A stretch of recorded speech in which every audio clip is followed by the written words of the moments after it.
Hello and welcome back to the Telescope Makers Workshop. My name is Francis O'Reilly, and today I'm going to be working on an 8-inch, actually 200 millimeter classical Cassegrain primary. I've ground out the mirror, and it's a very fast mirror, f3.9. It's completely polished out, and I've cored out a hole in the center most of the way through to relieve stress. I'm now figuring the mirror, and after having tested it on an autocollimator, it turns out that the mirror is slightly astigmatic. In order to correct the astigmatism, what I'm going to do is I'm going to engage upon putting the mirror on bottom, the pitch lap on top, and I'm going to use normal 1/3 to 1/2 strokes with a very slight fan action. And I'm going to keep at it for quite a while to see if I can't straighten out this astigmatism. I've been told by one friend who's fairly experienced, he made the corrective optics the first time for the Hubble Space Telescope, that he thinks I have about 7 to 8 waves of astigmatism in the mirror. Now I'm a little reticent to measure in waves, but let's say that 7 to 8 waves, let's say he's talking about waves of sodium, which is how I like to discuss waves. So that's roughly 560 nanometers, 580 nanometers. So 7 to 8 waves would probably be somewhere in the neighborhood of 4 microns of astigmatism, 4 millionths of a meter in astigmatism. That's quite a bit. I'm hoping that I can square it away with the pitch lap after about 3 hours of work, 3 to 4 hours of work, and then I'm going to test it again. Right now I've done this for about a half hour. I've got about another half hour to go, and I'm about to get started. Now I'm using a special type of polishing. It's something I purchased at Universal Photonics on Long Island. It's number 85 rare earth compound. I don't need to put a whole lot on. Put it on, smear it around my fingers. My fingers are clean. I've washed them. No big deal to do this. I've got my pitch lap. Pitch lap has been pressed. However, you can never press it enough. And it's fairly cold down here today. I've got a thermometer. It says it's roughly, give or take, 55 degrees. Just start a little polishing action, and I can feel it gripping a little bit. Out to the left. Straight ahead, out to the right, back, turn, fan it out.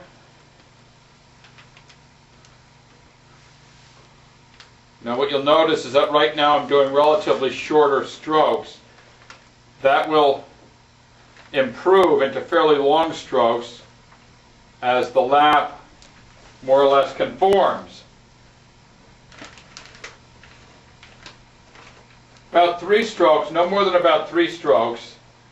Make sure that your mirror, if you're doing this, is well secured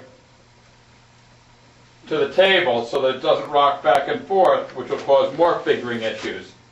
Excuse my back, you're going to see a lot of my back, just the way this goes.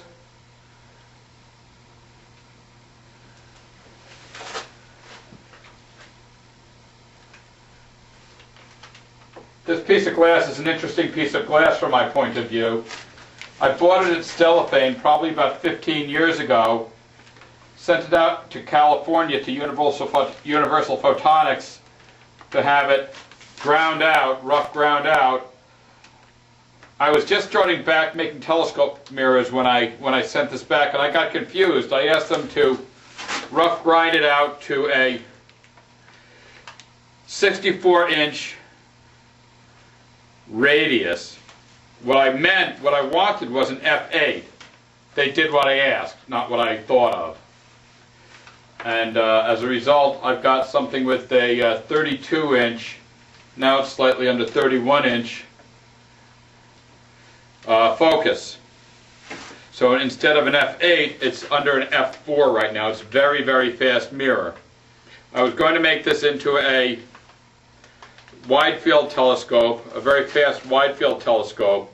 Of course, you can find all the 8-inch mirror mounts you want, but 200 millimeter mirror mount you can't find. So I was going to go over and build one with a friend, Alan Hall, in his machine shop, and he talked me smooth into making a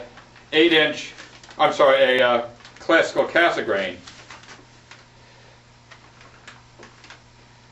So now I'm making classical Cassegrain out of it. I've made a focuser. I'm almost done making a focuser in the machine shop. I've got the tube. We've got a fairly good design for this. Now what's happening here is this is not as solid between the blocks as I'd like to have it. It just slid. So what I'm really trying to do is I'm trying to make sure that the same radii don't cross each other when I'm polishing.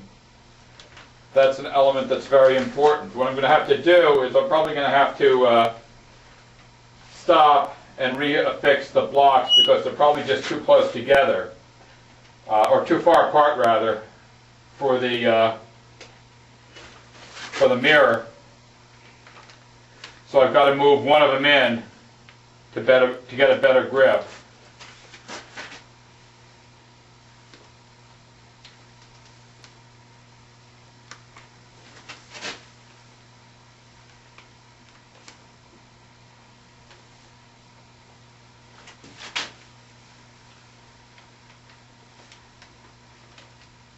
One of the other things I can do is I can change the point at which I rotate the pitch lap on the mirror. Well, you see, if I go all the way to the center, it rotates the mirror. If I do it back here, no problem. 1, 2, fan it out, rotate. 1, 2, 3, rotate. 1, 2, 3, rotate. Now one of the other things you'll notice that I'm doing is I'm not necessarily doing such a W stroke as I am of fanning it out. Once the pitch lap is completely over the mirror, then I'll turn it out a hair. But until I reach that point, I won't.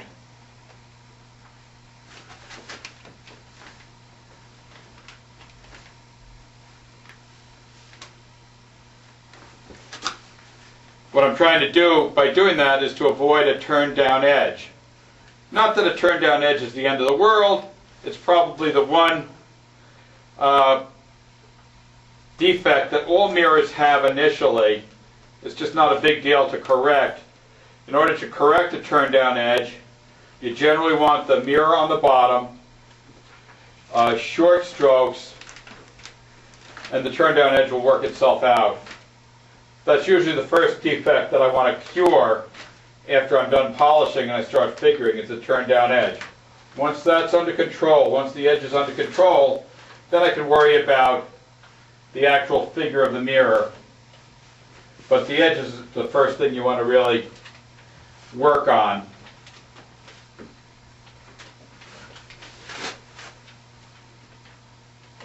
And this is a very thin lap. I'm using Google's pitch 64, which is a relatively soft pitch. And with the Google 64, I have tempered it. I had a kilogram that I melted down of it, and I tempered that kilogram with about 75 milliliters of turpentine, which is just wonderful for pitch because turpentine is a natural pine product and so is pitch, so they really sort of work well together. And the turpentine just tempered it down just perfectly so that in the basement that I'm working in, which is a relatively cold basement, at 55 degrees right now, it's April 4th, 2012, April 5th, excuse me, 2012. In this basement, the turpentine works fairly well. And this pitch mixture of turpentine Gold 64 and turpentine is just a very good mixture for soft lap. A lap should be relatively soft, but not so soft that you can't work it. You should have to trim your lap about every hour, about once an hour. Now I've been working this lap for about a total of 40 minutes, maybe 45 minutes by now, since I've last trimmed it, since I poured it actually. And it's getting ready to be trimmed, to have the channels reopen.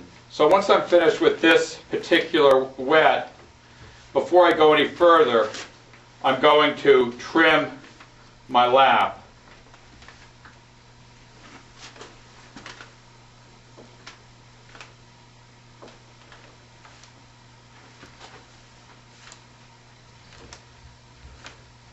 Now this will present also, these longer strokes will do two things. One, they're going to flatten out the curve a little bit. Should give me a fairly good sphere though. Maybe even a little oblate, which would be a little like the side of an egg as opposed to the ends of an egg. And the other thing it will do is it will make sure that the surface is very, very smooth. It's a good thing to have longer strokes. I won't have much in the way of what we call a dog biscuit. Just rough areas on the mirror of varying focal lengths. And, you know, they don't vary much, they vary by millimeters, but they sure show up in testing. The mirror looks pretty rough. This mirror should look fairly smooth under test, which is good because all the light should focus where we want it to, inside the airy disc.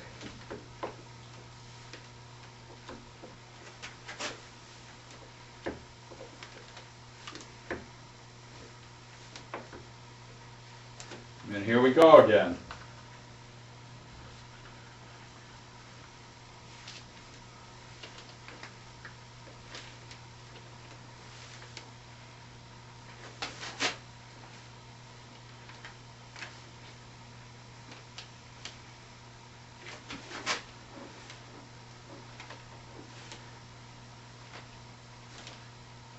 You may remember some of my earlier videos, I had a cat in them, or two.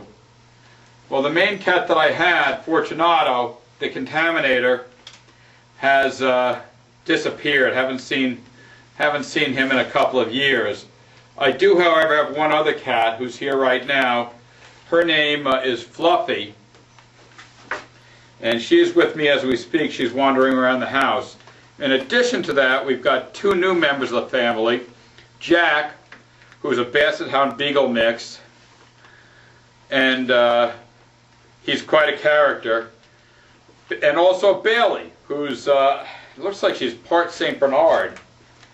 And she and Jack get along famously, too famously sometimes at night. And then Jack gets along really well with the cat. Bailey, I think, would like to eat the cat. So the cat stays downstairs, or she goes outside, or she hides up in the upstairs rooms on the second floor of this house, this little farmhouse that I live in Brewster, New York.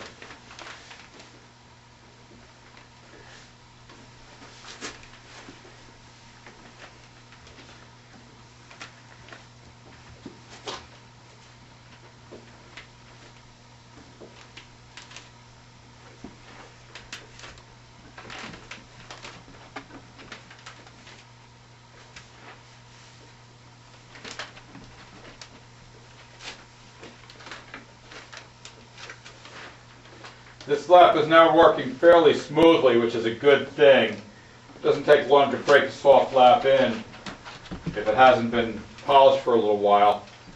And it's polishing fairly well right now. Every now and again I hear a little squeak. People freak out when they hear that squeak. Don't worry. It's normal. It means you're actually doing something with your lap. The lap's lubricated enough to move, but dry enough so that when you're moving the lap, it does something. And that's a good thing.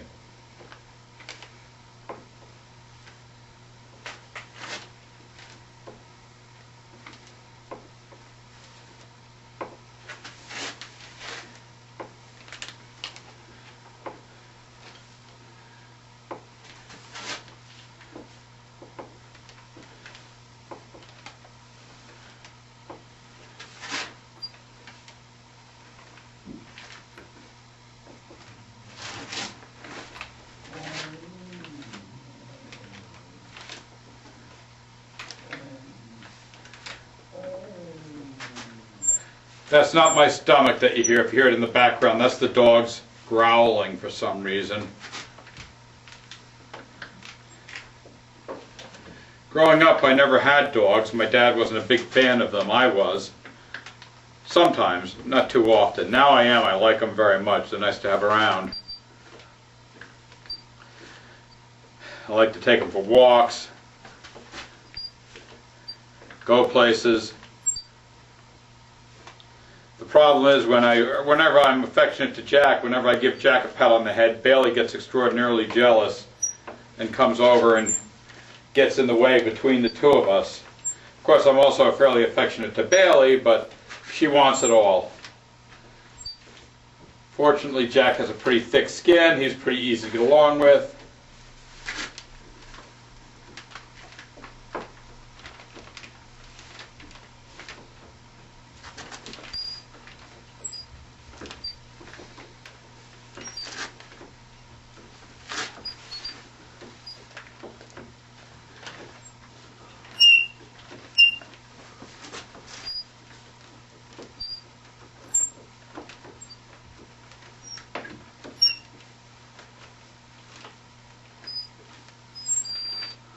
This is getting a little bit dry now. Been going for about 10-12 minutes. So it's time to lubricate.